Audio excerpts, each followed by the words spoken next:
नमस्कार दोस्तों, स्टडी 91 पर आप सबका हार्दिक स्वागत अभिनंदन है। कैसे हैं? तो सभी लोग ठीक ठाक ही होंगे। आइए आज हम सब इतिहास की पहली टॉपिक जो पहला हम लोग अध्याय पढ़े थे उसके बाद यहीं से भारत का इतिहास आपको प्रारंभ होता है। चूँकि हम लोग इतिहास को 3 रूपों में मैंने बताते समय बताया कि इतिहास 3 प्रकार के होते हैं। जो हम लोग बोलते हैं ना, प्राचीन इतिहास, मध्यकालीन इतिहास, आधुनिक इतिहास, ये तो आपको ऐतिहासिक काल का इतिहास हुआ। लेकिन वास्तव में इतिहास कितने प्रकार के होते हैं? तो इतिहास 3 प्रकार के आपको होते हैं। एक आपको प्राक ऐतिहासिक काल, दूसरा आपको आद्य ऐतिहासिक काल और तीसरा आपको ऐतिहासिक काल। ये 3 प्रकार के इतिहास के विषय में हम सब अध्ययन करते हैं।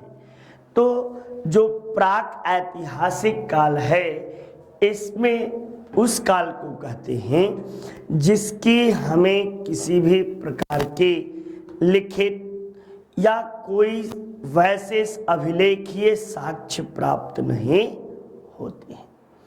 सिर्फ हम इनके विषय में जो कुछ प्राप्त करते हैं वह किस रूप में? तो इनफॉर्मल रूप में, फॉर्मल रूप में नहीं, इनफॉर्मल रूप में हम इन्हें प्राप्त करते हैं।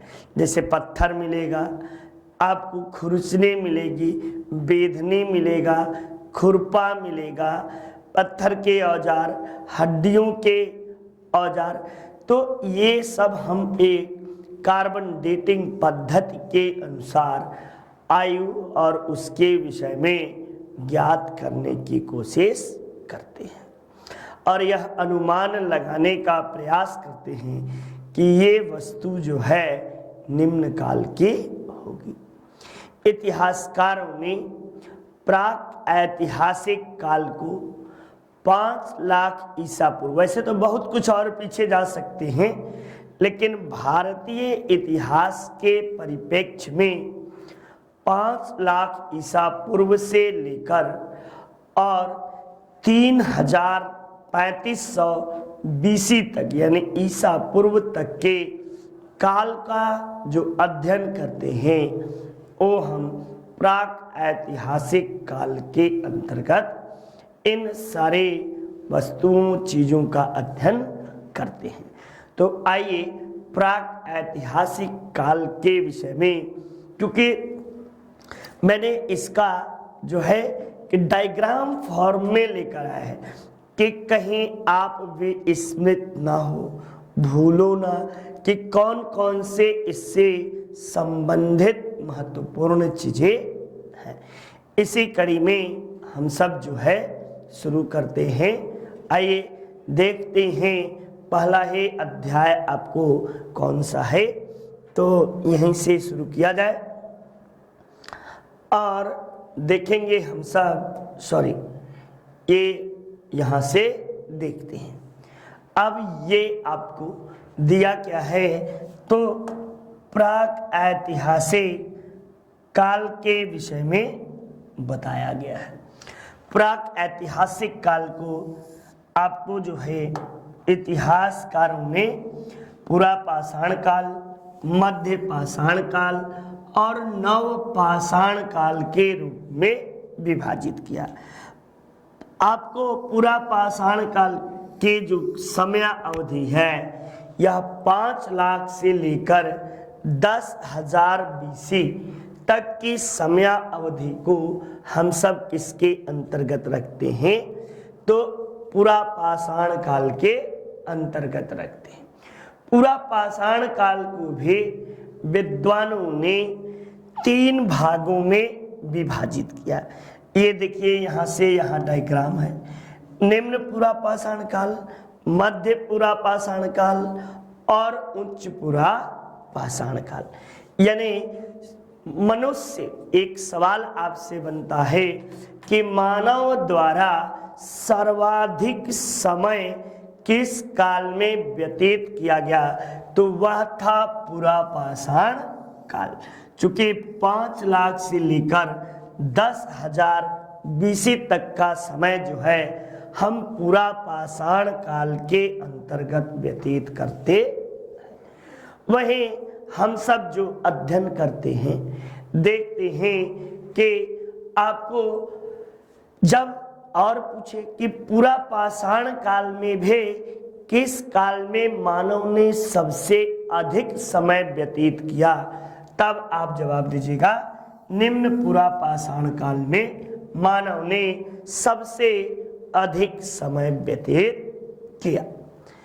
नेक्स्ट हम सब देखते हैं कि पूरा पाषाण काल के बाद मध्य पाषाण काल का समय आता है और 10,000 से लेकर 7,000 BC तक जो है हम सब मध्य पाषाण काल के अंतर्गत अध्ययन करते हैं।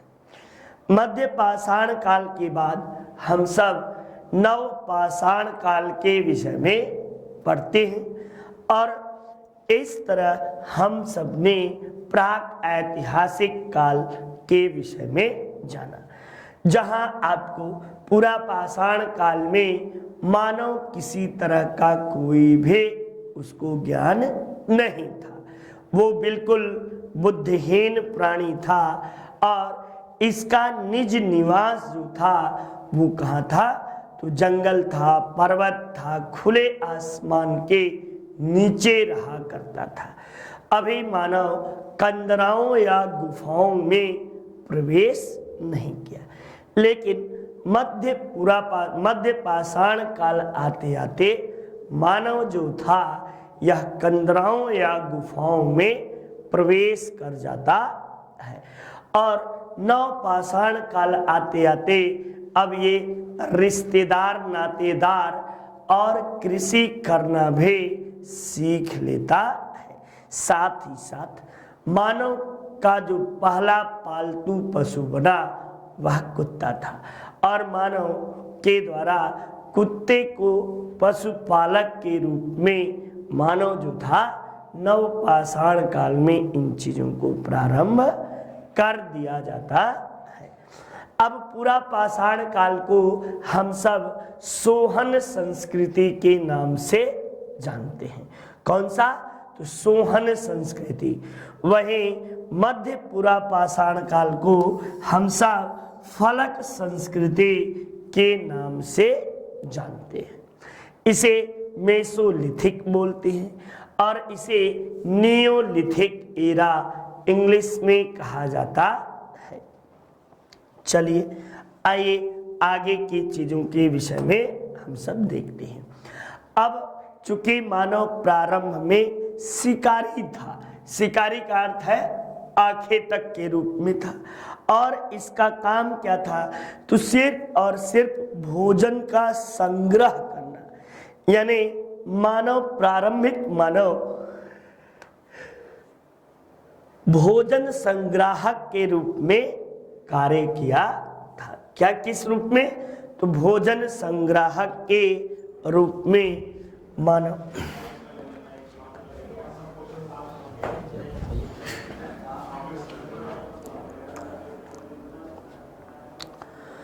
भोजन संग्राहक के रूप में मानव जो था यह काम किया। अब पूरा पाषाण काल, मध्य पाषाण काल और नव पाषाण काल, इन सब की खोज किसके द्वारा, कब और किस क्षेत्र में की गई, हमें इन्हीं चीजों के विषय में जानना है। तो सर्वप्रथम हम आते हैं पूरा पाषाण काल की ओर।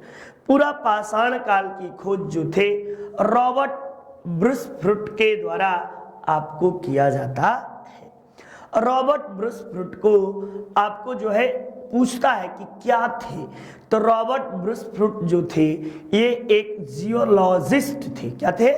जियोलॉजिस्ट। रॉबर्ट ब्रुसफ्रूट जो थे ये जियोलॉजिस्ट थे और इन्होंने मद्रास के पल्लवरम नामक स्थान पर 1863 ईस्वी में हैंड एक्स यानी एक कुल्हाड़ी को खोजा। कालांतर में यहाँ से आपको ढेर सारे पूरा पाषाणिक जो आपको जो सामान थे वो भी प्राप्त हुए। दूसरा मध्य पाषाण काल।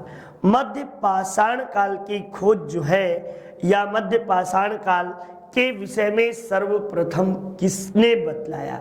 तो इन दोनों प्रश्नों का जवाब C.L. कार्लाइल महोदय ने 1867 ईस्वी में उत्तर प्रदेश एवं मध्य प्रदेश के विंध्य पर्वतीय क्षेत्र में इसके विषय में खोजा।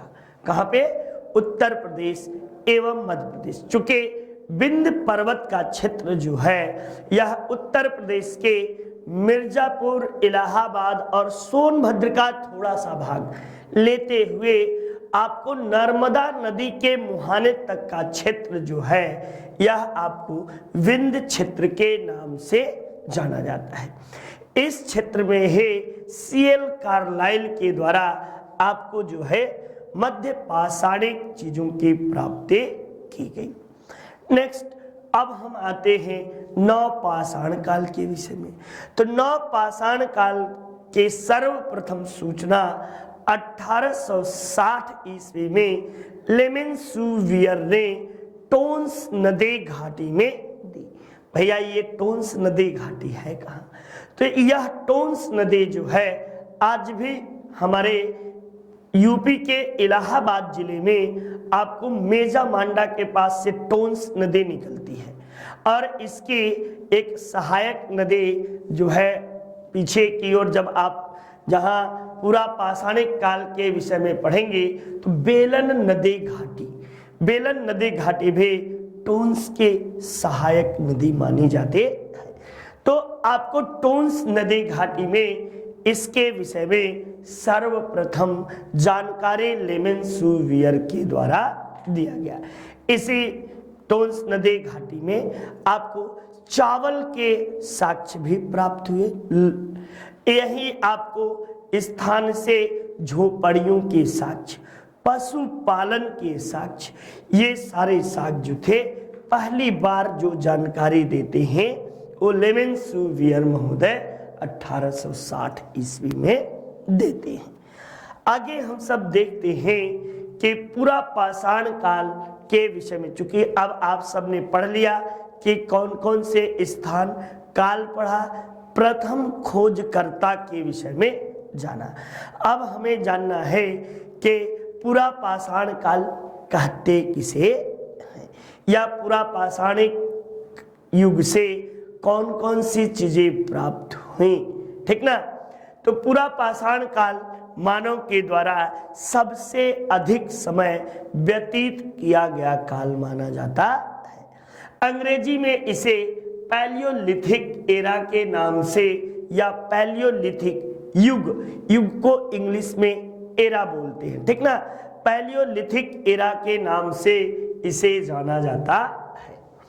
इस काल का जो मानव था वह मानव की प्रजाति निग्रेटो प्रकार के मानव के प्रजाति पाए जाते थे। किस प्रकार की? तो निग्रेटो प्रकार के मानव की प्रजाति पाए जाते थे। यहीं पे मैंने पीछे भी बताया कि इसकी खोज एक अंग्रेज भूगर्भवेता यानी जियोलॉजिस्ट, याद दिमाग में अपने रख लेना, भूगर्भवेता जियोलॉजिस्ट रॉबर्ट ब्रुसफ्रुट के द्वारा 1863 ईस्वी में मद्रास के पल्लवरम नामक स्थान पर सर्वप्रथम इस सभ्यता या इस काल की जानकारी प्राप्त होती है, जहां से उन्होंने कुल्हाड़ी, हैंड एक्स या हस्तकुठार भी किताबों में लिखा रहता है, हस्तकुठार प्राप्त किया। पूरा पाषाणिक संस्कृति के अवशेष जो हैं सोहन नदी घाटी से भी प्राप्त हुआ है। सोहन नदी घाटी, बेलन नदी घाटी, नर्मदा नदी घाटी, इन तीनों नदी घाटियों से आपको प्राप्त हुआ है, लेकिन सर्वाधिक साक्ष्य जो है क्षेत्र डेवलप जो मिला वो सोहन नदी घाटी में मिला।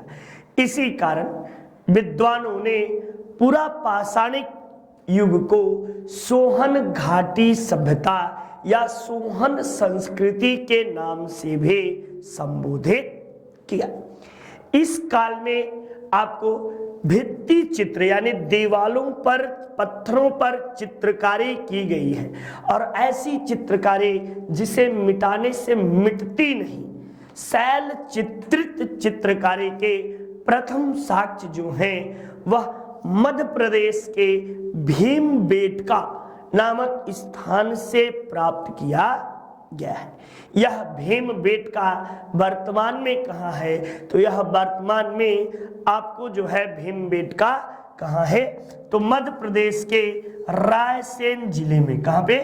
रायसेन जिला मध्य प्रदेश में यह भीमबेटका नामक स्थान है। जबलपुर से थोड़ा आगे बढ़ेंगे जब भोपाल की ओर, तो यह बीच में आपको पड़ता है, यहीं से आपको इसकी जानकारी प्राप्त होते है। नेक्स्ट हम अगले भाग में आते हैं, और यहाँ पर किस तरह के उपकरण प्राप्त हुए हैं और इसके उपकरणों के साक्ष्य के आधार पर इसे हम सर्वप्रथम सोहन नदी घाटी, जो कि किसी समय सिंधु नदी की सहायक हुआ होती होगी, यानी सहायक नदी के रूप में थे, और इसी के आसपास कुछ छुपे औजार या प्रकरण या उपकरण प्राप्त किए गए हैं, और इसी कारण हम इसे सोहन घाटी के नाम से जानते हैं। इस युग के औजारों के प्रयोग करता है, यानी इस युग के औजार जो मानव द्वारा प्रयोग किए गए, उस मानव को क्या कहा गया, तो होमो इरेक्टस के नाम से। यानी जब आपसे पूछे कि सोहन घाटी में या पूरा पाषाणिक काल में मानव की कौन सी जो क्रम पाया गया, तो आप बताएंगे होमो इरेक्टस प्रकार के मानव पाए गए। प्रजाति नहीं कहूंगा, क्योंकि ये निग्रेटो प्रजाति के होमो इरेक्टस है। ये आपको जो है मानव का विकास का ये चरण है, ठीक ना। नेक्स्ट, इस काल में सबसे महत्वपूर्ण जो प्राप्त हुए वो हैंड एक्स था, यानी कुल्हाड़ी थी, चर्ट थे, और इसके साथ साथ क्वार्टजाइट के बने औजार थे। क्वार्टजाइट का मतलब आप लोग जानते हैं, नहीं जानते हैं तो जान लीजिए। क्वार्टजाइट का जो हिंदी होता है, हम लोग कहते हैं स्फटिक। स्फटिक जो गले में स्फटिक की माला नहीं पहनते, एकदम चमकदार पत्थर सा होता है, इसी क्वार्टजाइट के बने औजार प्राप्त हुए हैं। ये पहले औजार थे जिन्हें मानव ने प्रयोग किया। इसके पहले मानव ने किसी तरह के औजारों का प्रयोग नहीं किया, और ये जो औजार थे इन्हें इतिहासकारों ने एक नया नाम दिया, चॉपर चॉपिंग। चॉपर चॉपिंग, चूंकि चॉपर चॉपिंग क्यों कहा गया, तो औजार जो थे बहुत नुकीले नहीं थे, बहुत पतले नहीं थे, काफी चौड़े थे, धारदार तिकोने या धारदार नहीं थे। अभी ज्ञान आगे आगे जैसे जैसे होगा, ज्ञान हम प्रयोग करना चालू करेंगे, तो उसी के आधार पर इसे चॉपर चॉपिंग संस्कृति या चॉपर चॉपिंग प्रकार के औजार मानव के द्वारा प्रयोग किए जाते थे। सोहन घाटी जो है, इसे सोहन घाटी के तो उत्तर भारत में इस संस्कृति को हम सोहन संस्कृति के नाम से कहें, लेकिन जब दक्षिण भारत में बात आए कि पूरा पाषाण काल को दक्षिण भारत में किस संस्कृति के नाम से जाना जाता है, तब आप दाएं धाएं से जवाब दीजिएगा और कहिएगा इसे मद्रासियन संस्कृति या आपको हैंड एक्सक्लाइवर ट्रेडिशन के नाम से भी इसे हम सब जानते हैं। एकदम ध्यान से जवाब मद्रासियन संस्कृति बोलते हैं। क्यों? तो चूंकि रॉबर्ट ब्रिस्फ्रूट ने मद्रास के पल्लवरम नामक स्थान से सर्वप्रथम इस संस्कृति की खोज की थी, इसीलिए इसे मद्रासियन संस्कृति के नाम से भी जाना जाता है। ठीक, आइए आगे हम सब चलते हैं नेक्स्ट अध्याय की ओर। और अब आता है मध्य पुरा पाषाण काल। चूंकि मैंने पढ़ाया किसे, पूरा पाषाण काल में निम्न पुरा पाषाण काल। अब आप पूरा पाषाण काल में क्या पढ़ रहे हैं, मध्य पुरा पाषाण काल। मध्य पाषाण काल ना समझना भैया, मध्य पुरा पाषाण काल है, ठीक ना। इसे हम चूंकि इस काल में मानव जो था वह फलक, फलक का मतलब समझते हैं, फलक का मतलब तिकोने प्रकार के औजार। अब तिकोना बनाते 1, 2 और 3 फलक हुआ कि नहीं, तो थोड़ा इस तरह के औजार जो थे, इस तरह के औजारों का मानव के द्वारा प्रयोग किया जाने लगा, यानी तिकोने प्रकार के। और जब कोई भी चीजें तिकोना रहेगा तो आपको यहाँ कोई वैसा साक्ष्य तो है नहीं, ठीक ना, कोई भी साक्ष्य नहीं है, नहीं तो मैं आपको दिखाता भी कि जैसे इस तरह के, तो आगे का भाग उसका स्वतः नुकीला हो जाता है। तो अब क्या था कि जब थोड़ा नुकीला हुआ तो शिकार बेधने में, बेधने का मतलब किसी को बेधना, बेधने का मतलब आप कह सकते हो कील को गाड़ना जैसे हुआ, तो उसे ही बेधना बोलते, शिकार करना। तो बेधने में जो जानवर थे इसे थोड़ा आसानी हुई, ठीक ना। तो इस काल में आपको जो था कि तिकोने प्रकार के, फलक प्रकार के औजार मिले, इसी कारण इसे हम फलक संस्कृति के नाम से भी जानते हैं। क्या कहते हैं, तो इसे हम फलक संस्कृति कहते हैं। ये हमने नहीं कहा, कोई व्यक्ति ने, एक इतिहासकार विद्वान थे संकालिया महोदय, संकालिया महोदय ने हे मध्य पुरा पाषाण काल को फलक संस्कृति का एक नया नाम दिया। इस काल में बहुसंख्यक कोर फलक जो थे तथा ब्लेड के उपकरण, ब्लेड का मतलब समझते हैं, ब्लेड का मतलब रेजर वाला ब्लेड नहीं, ब्लेड का मतलब होता है पत्ती, पत्ती ब्लेड किस तरह की होती है, चौड़ी होती है ना, तो इस तरह के उपकरण जो थे आपको प्राप्त हुए, ठीक ना। इस काल में प्रमुख औजार मैंने पीछे बोला कि बेधनिया, खुरचनी, बोरल, बोरल का मतलब समझते हैं, जो ड्रिल करने वाली मशीनें आती, ड्रिलिंग वाली, उसे। खुरचनी का मतलब समझते हैं, खुरचनी आप सब नहीं समझते होंगे, खुरपी देखे हैं, उस तरह के औजार। बेधनी समझ रहे हैं, नहीं। अगर आप देखते होंगे FCI गोदाम में जो गल्ला निकालने के लिए एक बेधनी जैसा उसके पास होता है, ऐसे बोरा में लगाएगा और बाहर चलाएगा उसी बेधनी में। तो इस तरह के औजार जो थे इस काल में प्रयोग किए जा रहे थे, ठीक ना। इस युग का मानव शिकारी के साथ साथ भोजन संग्राहक के रूप में भी काम करना प्रारंभ कर दिया था। इस काल में संस्कार भी कहीं न कहीं धीरे धीरे आदमी सीखना चालू कर दिया था। चूंकि पहला संस्कार मानव ने यदि कुछ सीखा तो शवों को दफनाना सीखा। मानव के द्वारा पहली क्रिया, जब व्यक्ति मरे तो ले जाकर उसको खन के गाड़ दे, ये शव के दफनाने की क्रिया, ये पहला। लेकिन जब बुद्धिमान हो गए तो सबसे अंतिम वाला संस्कार है 16 संस्कारों में से, ठीक ना। अब देखिए, मानव इस काल में आग का भी प्रयोग करना सीख गया। जहां पहले ऐसे ही शिकार उकार करे, कच्चा उच्चा जैसे पाए वैसे ही खा पी के एकदम फिट रहे, लेकिन अब क्या किया, अब पत्थर को पत्थर से टकराया और चिंगारी निकली तो अब आग भी सीख गया, ठीक ना। आविष्कार आग का। और अब करे क्या, डर लगे उसे आग से, तो करे क्या कि धीरे धीरे जब जलाना सीखा तो मांस को जब शिकार करे तो शिकार करके ऊपर लटका दे और नीचे आग कर दे, आग से शिकार जो पकाए, डाल के ना पकाए। इस रूप में मानव का जो है अब शिकार करना भी और उसके साथ साथ नियमित आग का उपयोग करना भी मानव के द्वारा सीखा गया।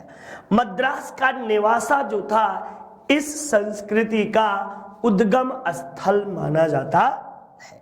मद्रास के निवासा को उद्गम स्थल कहते हैं। अब देखिए इसमें उच्च पुरा पाषाण काल।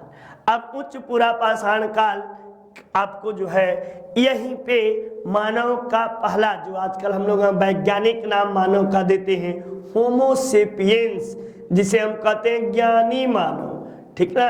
ज्ञान भले न हुआ हो लेकिन ज्ञानी मानव जरूर करते हैं।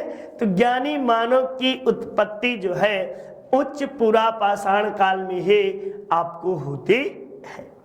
और इस युग में पत्थर के बने ब्लेडों का उपकरण और धारदार औजार, धीरे धीरे अब ज्ञान बढ़ रहा है ना, जैसे आदमी को धीरे धीरे लहगर हो रहे हैं अब यहीं पे, ठीक ना। अब ब्लेडों का उपकरण यहाँ पे प्रयोग करना मानव शुरू कर देता है। अब क्या बना लेता है, अब चाकू रेत लिया, क्या हो बेटा गला रेतेंगे, चाकू बना लिया, छिद्रक माने छेद करने वाला भी बना लिया, ड्रिलिंग मशीन, ठीक ना, स्टेपर, ये सारी चीजें जिस पे रख के काटा जाए और इस तरह की चीजें अब मानव बड़ा एक्टिव हो रहा है।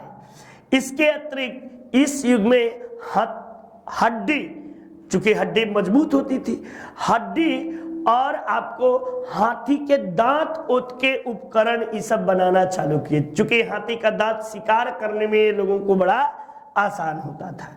इस काल के प्रमुख उपकरण जो थे वो कहां से प्राप्त हुए, तो सोन नदी घाटी से, इमाम गांव से, भीमबेटका से, रामपुर से, आंध्र प्रदेश के कुरनूल से, और आपको जो है मध्य प्रदेश राजस्थान के बूढ़ा पुष्कर नामक स्थान से, इन सभी जगहों से आपको उच्च पुरा पाषाणिक अवशेष प्राप्त होते हैं। नेक्स्ट हम सब आइए अब पूरा पाषाणिक संस्कृति के प्रमुख जो स्थल हैं उन स्थलों को हम सब डायग्राम के माध्यम से समझते हैं। तो ये रहा आपके सामने डायग्राम। मैंने बताया कि ये किसका है, तो पूरा पाषाण कालीन आपको जो है पूरा स्थल के विषय में। अब पूरा पाषाणिक भाई स्थल तो बहुत है, लेकिन आपको जानना उतने ही है जहां से आपसे प्रश्न पूछे जाते, ठीक ना।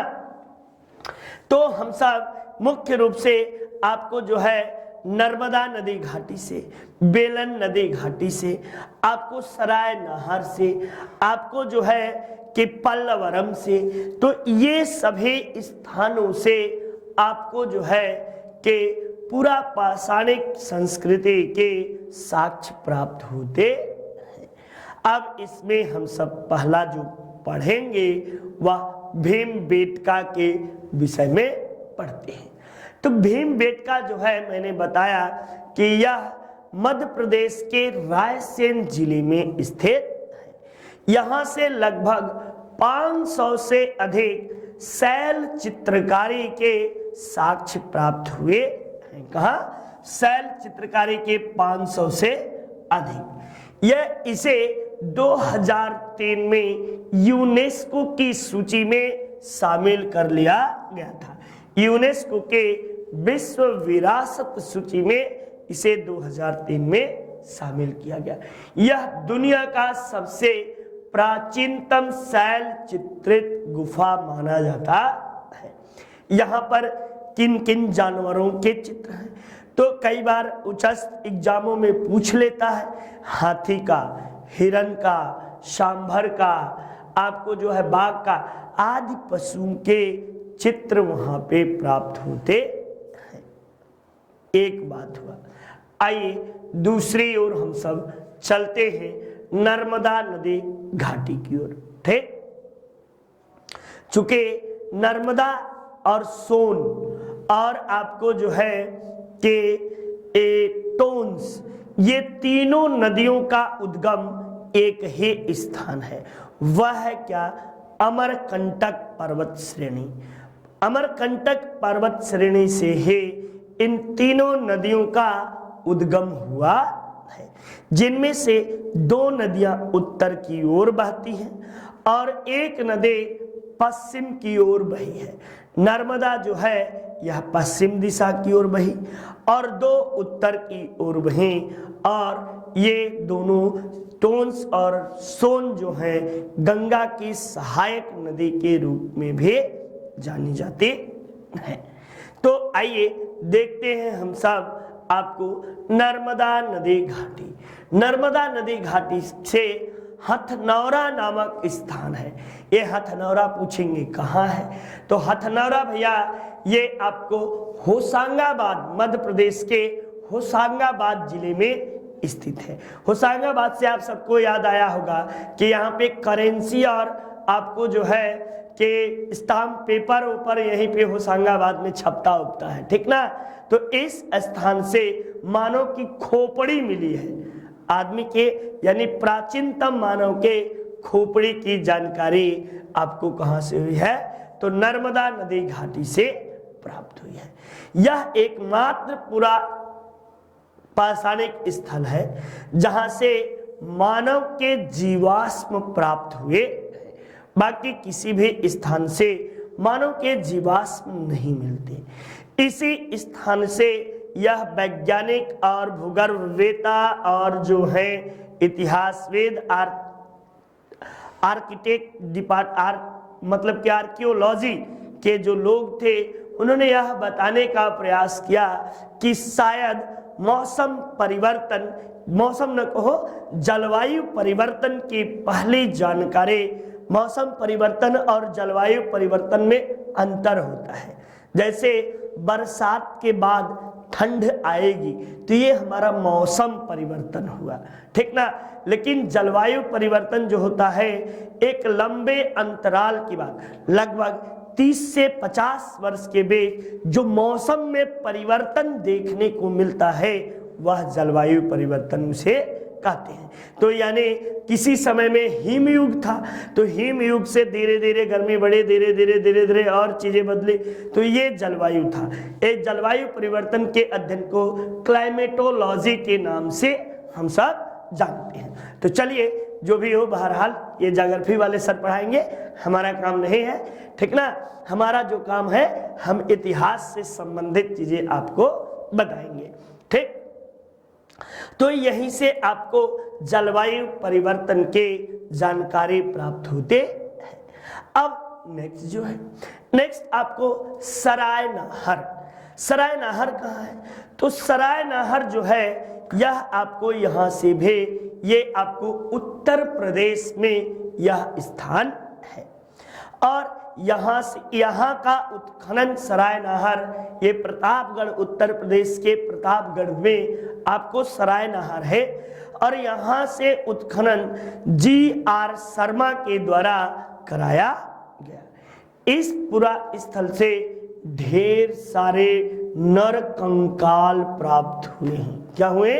बहुत सारे नर कंकाल। यानी एक साथ मिलने का 2 कारण हो सकता है, या तो कोई बाह्य आक्रमण हुआ हो, या कोई ऐसी महामारी आई हो, या कोई ऐसी विपदा आई हो जिससे सारे लोग एक साथ समाप्त हो गए। तो इसी कारण तो एक जगह ढेर सारे नर कंकाल मिलेंगे। तो बात यही थी और इसी कारण यहाँ पर आपको जानकारी मिलते हैं। लेकिन एक बात और मिलता यह है कि यहाँ की समाधि स्थल में 100 जो दफनाए गए हैं, इनका सिर जो है पश्चिम दिशा में है, सिर पश्चिम की ओर और पैर पूरब की ओर दफनाया गया है। जबकि आमतौर पर हम लोग क्या करते हैं, आमतौर पर हम लोग ये बात करते हैं कि सिर उत्तर की ओर और पैर दक्षिण की ओर रखते हैं, आज के तौर तरीकों के अनुसार या आज की सनातनी संस्कृति की मान्यता के अनुसार। अब हम आते हैं यहाँ से, और क्या, तो यहाँ से स्तंभ गर्त के भी प्रमाण, स्तंभ का मतलब खंभा, खंभा के गड़े होने का भी प्रमाण प्राप्त होता है। यानी लोहे पत्थर के यहाँ पर बड़े बड़े खंभे यहाँ पर गड़े मिलते। नेक्स्ट अगला हम स्थल में आते हैं और इसे कहते हैं बेलन नदी घाटी।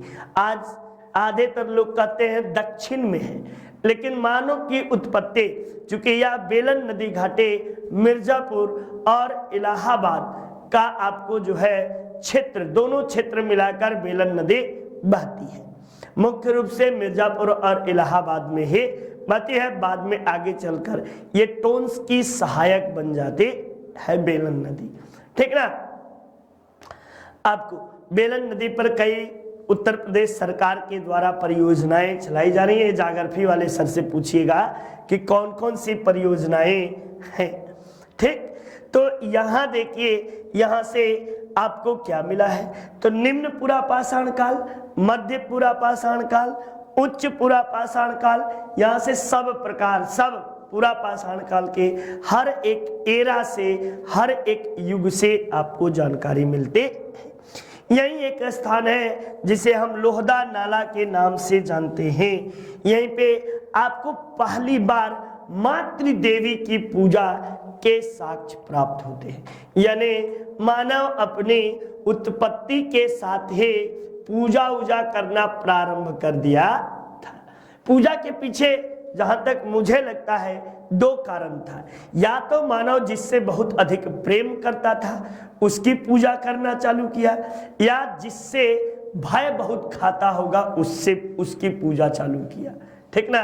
दो ही बातें अगर पूजे जाने का साक्ष्य मिलता है, तो या तो जिससे लाभ हो या तो जिससे बहुत डर हो। गोस्वामी जी भी कहते हैं कि भयबिन होत न प्रीत, ठीक ना, बिना भय का प्रेम नहीं होता, ठीक। आइए हम सब आगे की ओर देखते हैं और इसमें देखते हैं मध्य पाषाण काल के विषय में। अब आपने पूरा पाषाण काल पढ़ा, अब हम सब मध्य पाषाण काल के अंतर्गत आते हैं। मध्य पाषाण काल की खोज 1867 ईस्वी में सीएल कार्लाइल महोदय के द्वारा किया जाता है। और यह कहां पे, तो विंध्य क्षेत्र में इसका प्रथम उत्खनन किया जाता है। इस काल में आपको जो है कि मानव जो था लघु पाषाण के बने औजारों का प्रयोग करना चालू कर दिया था। इसी कारण इसे मेसोलिथिक एरा के नाम से भी जाना जाता है। तो इसमें माइक्रोलिथिक जो है आपको प्रकार के औजार मनुष्य के द्वारा प्रयोग करना चालू हो गया था।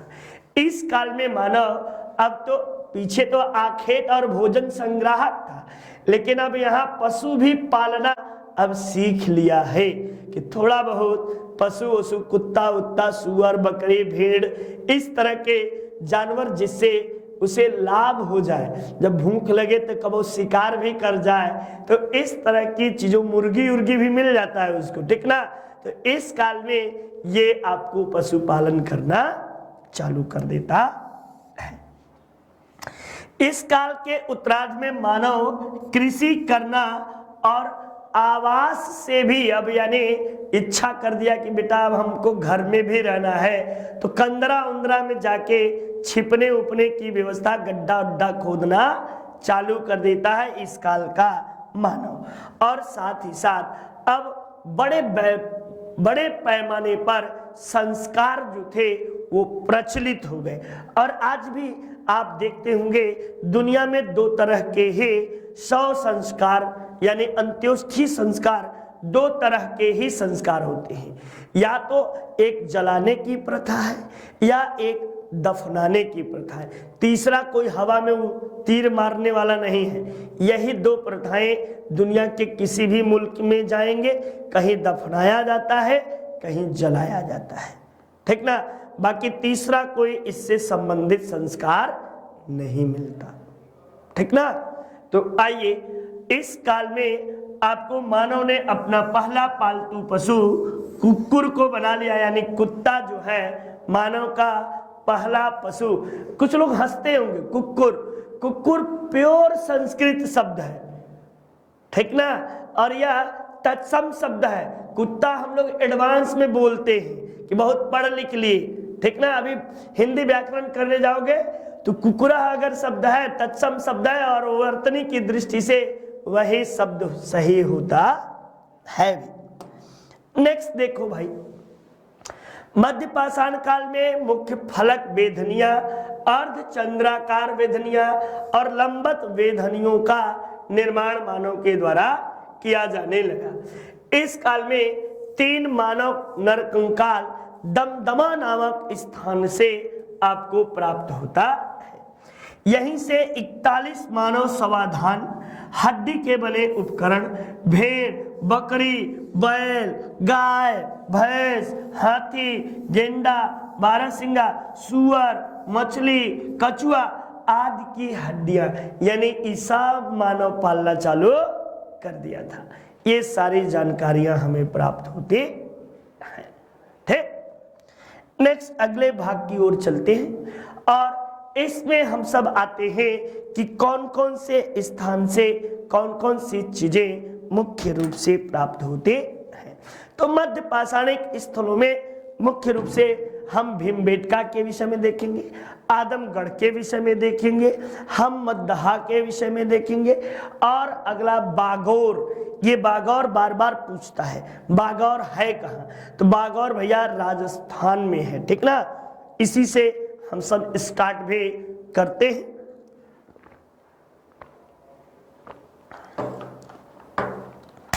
आइए देरी ना करते हुए बागौर, यह राजस्थान के किस जिले में है, तो राजस्थान के भीलवाड़ा नामक जिले में यह है। और कुठारी नामक एक नदी है जो आगे चलकर चंबल की सहायक बन जाती है। इसी कुठारी नदी पर यह स्थित है। यहाँ से मानव नरकंकाल प्राप्त हुए हैं। अब यहाँ उल्टा, वहां क्या था, यहाँ उल्टा है।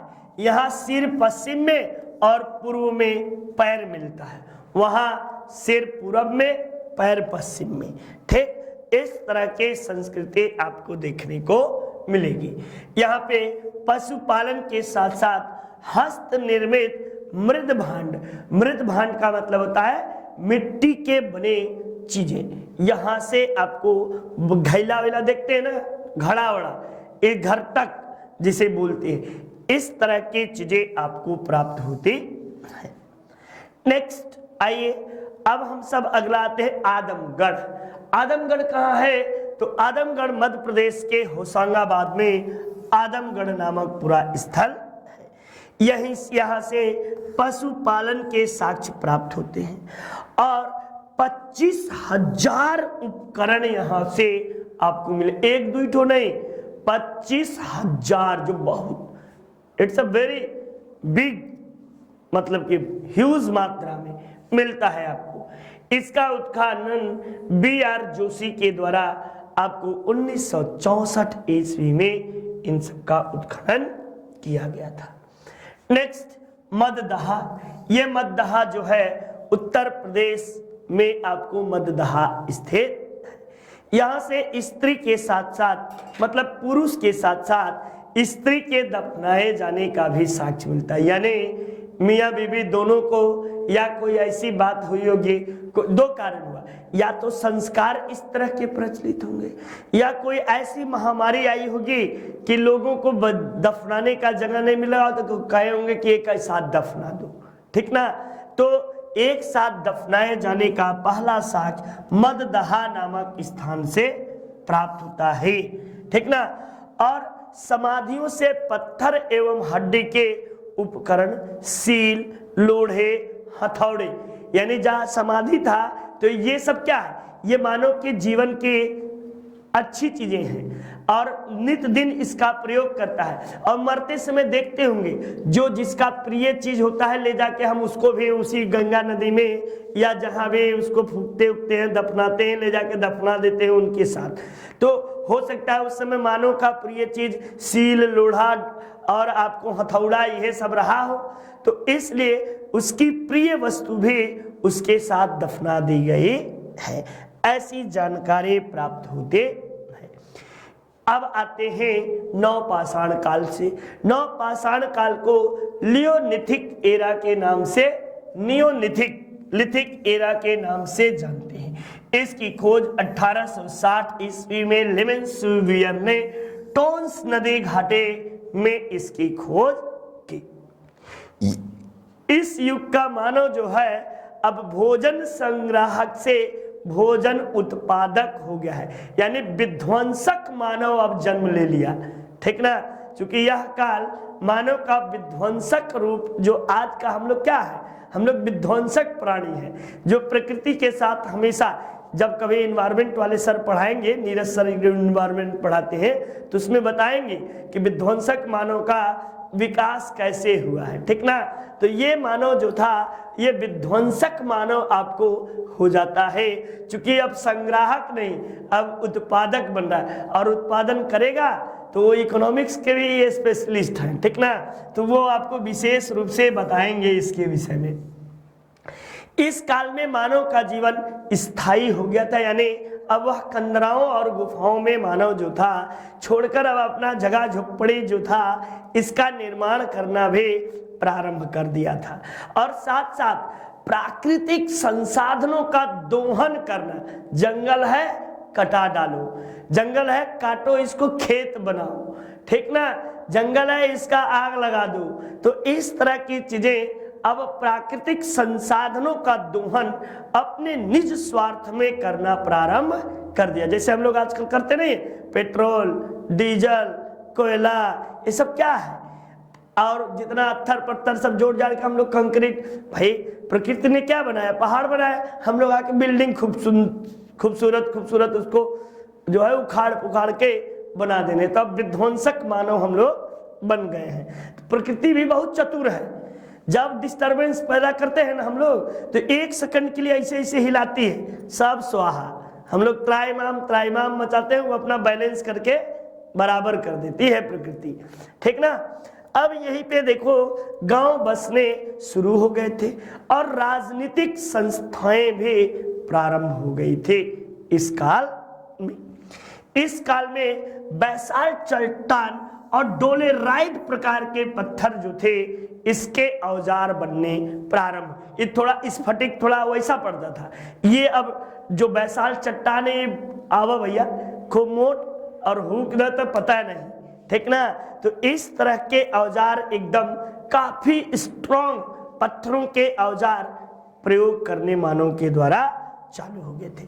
और इसके साथ साथ मानव ने आपको कुल्हाड़ी का बहुत अधिक, कुल्हाड़ी मतलब काटने वाला, अब कुल्हाड़ी का उपयोग जो है मानव के द्वारा इस युग में प्रारंभ हो गया था। इस काल के मानव जो थे, मानव द्वारा उगाई गई पहली फसल यदि पूछा जाए तो जौ था, जौ या यौ था।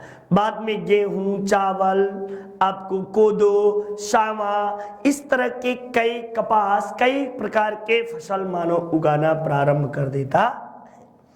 इसी काल में मानव जो था कृषि का आविष्कार किया, और पहिए का आविष्कार भी मानव के द्वारा इसी युग में हुआ।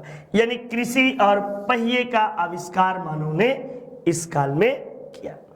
नियोलिथिक शब्द का सर्वप्रथम प्रयोग यदि पूछे कि किस विद्वान ने किया, तो जॉन लुबॉक महोदय ने 1865 ईस्वी में नवपाषाण काल के लिए अपनी पुस्तक हिस्टोरिका में, हिस्टोरिका टाइम, सिर्फ हिस्टोरिका ना कह देना, हिस्टोरिका वैसे जब जाओगे तो इतिहास के पिता हेरोडोटस की पुस्तक है, लेकिन इन्होंने लिखा हिस्टोरिका टाइम। हिस्टोरिका टाइम में इन्होंने आपको नियोलिथिक शब्द का सर्वप्रथम इस्तेमाल किया। नेक्स्ट आइए हम अगले चीजों की।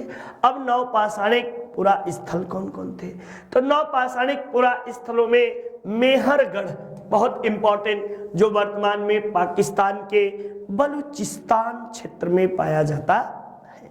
वहीं चिरांद, ये चिरांद ये जो है ये बार बार परीक्षा में पूछा जाता है, और बिहार के छपरा के आसपास के क्षेत्र में यह चिरांद है। ठीक ना, जिला वैसे सारण पड़ता है, जिला कौन सा, छपरा नहीं, सारण जिला, सारण, सारण जिला, और छपरा उसका जो है कस्बा है या मंडल है। ठीक ना, मंडल मुख्यालय छपरा में है, सारण जिले में यह आपको है। वहीं बुर्ज होम कहाँ है, तो बुर्ज होम जम्मू कश्मीर में आपको पाया जाता है। फिर एक स्थान दक्षिण भारत में संगनकल्लू। संगनकल्लू स्थान जो है यह आपको कर्नाटक के वेल्लारी जिले में आपको स्थित है। और वहीं कोल्डिहवा जो है यहाँ से सबसे मतलब कि कोल्डिहवा इलाहाबाद में पड़ता है और इलाहाबाद जिले के आपको जो है टोंस नदी घाटी का क्षेत्र है कोल्डिहवा। यहीं पे चावल के बोए जाने की साक्ष्य प्राप्त होते हैं। तो आइए इन सब के विषय में और विस्तृत रूप से बता देते हैं आप सब। मेहरगढ़ के विषय में पहला, यह आपको ऐसा पूरा पाषाणिक स्थल जहां पूरा पाषाण काल से लेकर हड़प्पाई स्थल तक यानी हड़प्पाई सभ्यता तक के जानकारी प्राप्त होती है। यहाँ से गेहूं, चावल तथा पशुपालन के साक्ष्य प्रयोग में मिलते। लगभग 7000 बीसी में यहाँ पर स्थायी जीवन प्रारंभ हो गया था और इसे बलूचिस्तान की टोकरी कहा जाता है। क्या कहते हैं? तो बलूचिस्तान के टोकरी के नाम से हम सब इसे जानते हैं। नेक्स्ट आइए संगनकल्लू। ये संगनकल्लू जो स्थान है ये आपको कर्नाटक के बेल्लारी जिले में स्थित है। यहाँ से दक्षिण भारत में उगाई गई पहली फसल मिलेट या इसे ही रागी कहते हैं के प्रमाण मिलते हैं। संगनकल्लू से ही राख का टीला और मनुष्य के एक ही स्थान पर रहने के निवास की जानकारी प्राप्त होते हैं। वही कोल्डिहवा जो है यहाँ से चावल के सबसे प्राचीनतम साक्ष्य प्राप्त होते हैं। अनाज रखने के लिए मिट्टी के घड़े, धान के जले हुए दानों के भी अवशेष प्राप्त होते हैं। बिहार से प्रचुर मात्रा में हड्डी के उपकरण और हिरण के सिंग के औजार भी प्राप्त होते हैं। अगला बुर्ज होम है। बुर्ज होम जम्मू कश्मीर में आपको है और यह चिनाब नदी के पास में है। ये इसकी खोज डिटेरा एवं पीटरसन नामक 2 अंग्रेज विद्वानों के द्वारा किया गया था। मानव के गर्तावास के सबसे प्राचीनतम साक्ष्य बुर्ज होम से ही प्राप्त होता है। इसी पूरा स्थल से मानव के साथ कुत्ते के दफनाए जाने का भी साक्ष्य मिलता है। यहाँ के लोग कृषि तथा पशुपालन दोनों चीजों से अवगत थे। अब आप सबसे कुछ इंपॉर्टेंट बातों पे, चूंकि सारे स्थल हो गए, कुछ इंपॉर्टेंट बातें मैं इसलिए करना चाहता हूं कि इससे बाहर आप सबको प्रश्न पूछा नहीं गया है। तो आइए उन्हीं चीजों को हम सब देखते हैं। मेहरगढ़पुरा स्थल पाकिस्तान के बलूचिस्तान क्षेत्र में स्थित है और यहाँ से हड़प्पाई संस्कृति यानी पाषाणिक संस्कृति से लेकर हड़प्पाई संस्कृति तक के अवशेष की जानकारी प्राप्त होते हैं। बुर्ज होम नामक स्थल से मानव के साथ कुत्ते के दफनाए जाने का भी साक्ष्य प्राप्त होता है और इसके साथ साथ मानव के प्रथम गर्तावास यानी गुफा कंदरा जो है यहीं पे आपको गर्तावास के भी प्राप्त होते हैं। राष्ट्रीय मानव संग्रहालय कहाँ है? तो राष्ट्रीय मानव संग्रहालय मध्य प्रदेश के भोपाल में है और अब इसका नाम बदलकर सांस्कृतिक मंत्रालय जो है ये इसका नाम बदलकर इंदिरा गांधी राष्ट्रीय मानव संग्रहालय कर दिया गया है। इंदिरा गांधी राष्ट्रीय मानव संग्रहालय जो है ये किस मंत्रालय के अंतर्गत आता है? तो हम लोग ज्यादातर गलती कर देते हैं और लगा देते हैं मानव संसाधन विकास मंत्रालय, जो गलत होता है। यह आपको सांस्कृतिक मंत्रालय के अधीन आता है। वर्तमान समय में भारतीय पुरातत्व विभाग या सांस्कृतिक मंत्रालय के अधीन आता है और भारत में सर्वप्रथम इसकी स्थापना अलेक्जेंडर कनिंघम महोदय के द्वारा 1861 ईस्वी में किया गया था। इसी कारण अलेक्जेंडर कनिंघम महोदय को भारतीय पुरातत्व विभाग का जनक कहा जाता है। नेक्स्ट, भारतीय पुरातत्व सर्वेक्षण विभाग का मुख्यालय वर्तमान में कहाँ है? तो नई दिल्ली जनपद रोड में आपको है। पूरा पाषाण काल को सोहन संस्कृति तथा मध्य पाषाण काल को फलक संस्कृति के नाम से जाना जाता है और नव पाषाण काल को दक्षिणी संस्कृति भी कहते हैं। कर्नाटक के मैसूर के पास बेल्लारी जनपद में स्थित संगन कल्लू नामक आपको नव पाषाणिक पुरा स्थल से राख के टीले प्राप्त हुए हैं। नेक्स्ट, हम सब भारतीय उपमहाद्वीप में प्राचीनतम कृषि के साक्ष्य के विषय में देखते हैं। सबसे प्राचीनतम लगभग 9000 से लेकर 8000 ईसा पूर्व कृषि के साक्ष्य यानी मध्य पाषाणिक कृषि के साक्ष्य कहाँ से मिलते हैं? तो लहुरा देव नामक स्थान से। यह उत्तर प्रदेश के संत कबीर नगर जिले में स्थित है। नेक्स्ट, आपको जो है गेहूं के साक्ष्य 7000 बीसी में मिलते हैं। कहां से? तो पाकिस्तान के बलूच प्रांत के मेहरगढ़ नामक स्थान से प्राप्त होता है। वहीं चावल के साक्ष्य जो हैं ये 6500 ईसा पूर्व आपको इलाहाबाद के कोलडीहवा नामक स्थल से आपको प्राप्त होता है। भीमबेटका मध्य प्रदेश के अब्दुल्लागंज रायसेन में आपको है, जहां से शैल चित्रित चित्रकारी के साक्ष्य प्राप्त होते। मानव द्वारा सर्वप्रथम प्रयोग में आने वाली धातु तांबा है और इसका प्रयोग लगभग 5000 ईसा पूर्व मानव ने किया। पहली धातु तांबा और इसका प्रयोग 5000 ईसा पूर्व। ताम्र पाषाणिक युग के लोग जो थे ये मातृदेवी की पूजा और उसके साथ साथ वृषभ पूजा भी प्रारंभ कर दिए थे, जो कि सिंधु घाटी सभ्यता में भी हमें आपको देखने को मिलता है। ताम्र पाषाणिक युग को चारकोलिथिक एरा के नाम से जाना जाता है और नवादा टोले मध्य प्रदेश के इंदौर के समीप स्थित ताम्र पाषाणिक पुरा स्थल में से एक है। इसका उत्खनन एस.डी. संकालिया महोदय के द्वारा किया जाता है। नेक्स्ट देखिए, जरवो संस्कृति ग्रामीण संस्कृति थी, परंतु इसके विपरीत दाइमाबाद और इनाम गांव संस्कृति जो थी ये नगरीकृत हो चले थे। जरवो संस्कृति का सबसे बड़ा पूरा स्थल दाइमाबाद ही था। इनाम गांव से मातृदेवी की पूजा के साक्ष्य प्राप्त होते हैं और आपको जो है ताम्र पाषाणिक युग के लोग पकी ईंटों से परिचित बिल्कुल नहीं थे।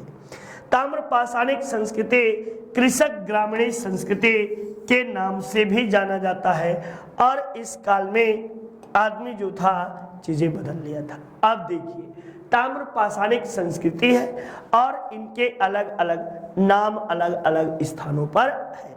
अब एक तरफ संस्कृति, समयावधि और स्थिति। तो अहास या बनास, ये बनास संस्कृति जानते हैं क्यों है?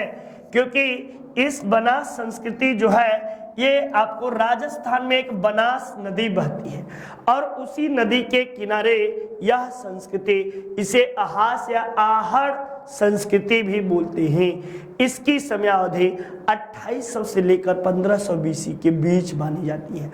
यह राजस्थान के उदयपुर नामक स्थान में पाई गई। वहीं कायथा संस्कृति जो है इसका विकास लगभग 2400 से लेकर 1700 के बीच माना जाता है। यह भी आपको संस्कृति का विकास मध्य प्रदेश और आपको उत्तर प्रदेश के कुछ क्षेत्रों में चंबल घाटी क्षेत्र में माना जाता है। सावलदा संस्कृति, ये आपको महाराष्ट्र के धुलिया में यह संस्कृति विकसित हुई और लगभग 2300 से लेकर 2000 ईसा पूर्व की यह संस्कृति मानी जाती है। नेक्स्ट, मालवा संस्कृति जो है नर्मदा नदी घाटी क्षेत्र में मालवा संस्कृति का विकास हुआ और 1900 से लेकर 1400 ईस्वी तक के काल को मालवा संस्कृति के नाम से जानते हैं।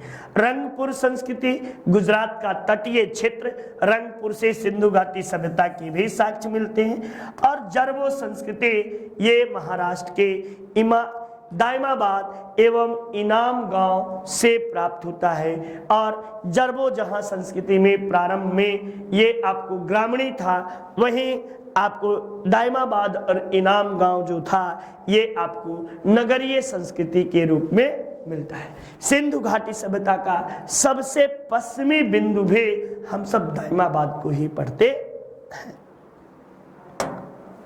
तो इस तरह हम सब ने पढ़ा। आपको धन्यवाद, नमस्कार। आपका दिन मंगलमय हो। ईश्वर आप सबको सद्बुद्धि दें और आप अपने निरंतर अभ्यास में लगे रहें।